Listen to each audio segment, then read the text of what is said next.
Horse lovers, racing fanatics, and investors from around the world are gathering in Saratoga Springs today for the annual Fasig-Tipton Horse Sale. And that's where we find our sports business reporter, Darren Ravel. And I guess a guest behind you, Darren. It's hard to see exactly who that is. How you doing? I'm doing very well. Yeah, this is really interesting, Carl. It is the Fasig-Tipton selected yearling sale. 235 of the top one-year-olds will be sold tonight and tomorrow. And obviously, discretionary spending on horses, just like everything else in this economy, is obviously down. It's gotten hit. At a Fasig-Tipton sale just last month, gross revenues were down 26% as compared to a year before. The average price for a horse was down 15.8%, which was actually better than expected. The subplot here is interesting because given the 11-month gestation period, the stallion contracts for these horses were negotiated in 2007, which of course was at the height of the market. So there's a very real possibility that some of these owners may now be underwater, so to speak, on their horses, like the housing market. The Fasig-Tipton company, which is over 100 years old, recently purchased by a Dubai-based company called Synergy Investments. They spent a lot of money to make this a high-class event, including a lavish party last night that was clearly meant to make people feel good about the environment. Interesting note here, Sheikh Mohammed bin Rashid Al Maktoum, who is considered the most powerful man in horse racing, is physically here, which could mean that money could fly a little bit more. 3.5 years ago, he went up against John Magner, another big name, and they had a $16 million horse, which is eventually called Green Monkey. Didn't do too well at the racetrack, but he is here, and that's a big thing. One other note, the Farm Bill, which was passed in January, actually allows for a faster depreciation of horses, so you can actually write off what you buy here tonight in 4 years instead of 8. That might mean something. Then again, a $5 million horse is still a $5 million horse. That is fascinating. But, you know, there must be something, I don't know, it must be an incredibly emotional buy, almost like buying a house. Darren, remember the Sopranos episode where Jim Gandolfini, he falls in love with that animal?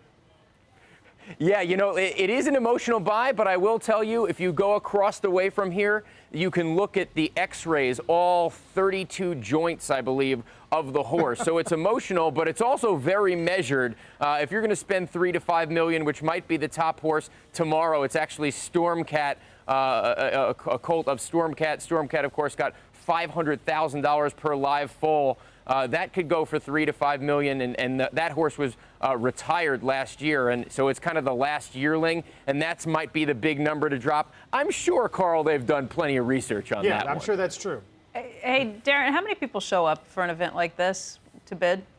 You know, it depends. There were a ton of people last night. I'd say at least 400 people at the party. It's hard to tell exactly, you know, who's real, who's not, how many people are really going to bid. I mean, if the Sheik is here, that's obviously, people saw him walking around yesterday, and that was a big nod. He obviously has his buyer usually here, but the fact that he's here, there might be more emotion to it. So it might not be, Becky, the amount of people here. It could be just the important people that are here. And obviously, we've talked about this being an indicator. It's an indicator of the people who are extremely wealthy and can spend. And I think a lot of people are a little bit nervous about tonight and tomorrow, but that's why it's great. See what happens. How close do they let you get to those horses? Very close. You can get as close as you want. And you know, they're really, I mean, you look at this horse, it's amazing. You can do as much as... That is an amazing You can do as animal. much as you want. Yeah, these are the top 235 here. Not this close. I didn't really want to get this close here. I love that. But I think, you know, they're probably the most well-behaved. They're very well trained. But these were selected. They looked at 3,000 horses to get down to the top 235 here. So it's not like, you know, and all these guys are beautiful-looking animals. And it is amazing to be out here. And I really appreciate that there are people that are willing to, that there are horses that are willing to get up with Squawk Box, because normally we're just standing out here by ourselves in the dark. You know, these guys have been up for an hour and a half. That's good. We're glad to have them as Squawk fans. We appreciate it. Well, it's, I mean, racing's had a pretty good year, wouldn't you say, Darren? I mean, with all the excitement about the Triple Crown, there was so much controversy after the death of Barbaro that I think maybe there's nowhere to go but up. You could argue that, right?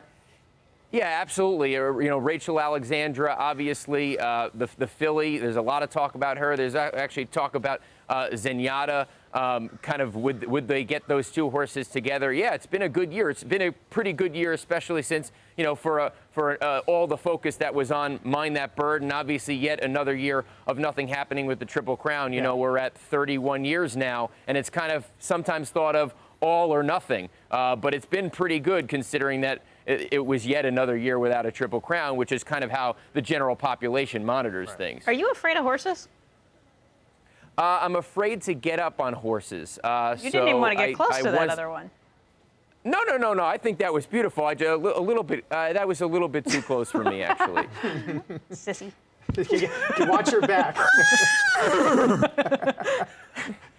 You really got to watch yourself around here. It's like a NASCAR Well, race I wouldn't when you walk go behind the down back before. of him, but I wouldn't be afraid of his head. No, you got. I know the instructions. You got to be to the right side of them. I kind of know, but again, these are really well behaved here. This is. I think this is actually a Medaglia d'Oro. Is this a Medaglia d'Oro colt? So this is now the stallion Medaglia d'Oro, big horse, big winners, now owned by the Sheikh of Dubai. This is going to be one of the biggest sellers out here. So, and again, they'll do half tonight and half tomorrow night, and it's amazing. Yeah. It's amazing. That's a good live shot, Darren. Have fun out there. Watch where you step. Okay. We'll see you later. If you don't see me, you'll know. Okay. Okay. Darren Revell joining us from Saratoga Springs. That's fun. That's an interesting economic indicator too, wouldn't you say? I wasn't sure if he was afraid of the horses or afraid that you'd break it. A $5 million horse, I'd be a little hesitant. You break it, you own it. Yeah. A couple of good stories we see in the papers today. There's a survey out of Korn Ferry, the big executive a recruiting firm.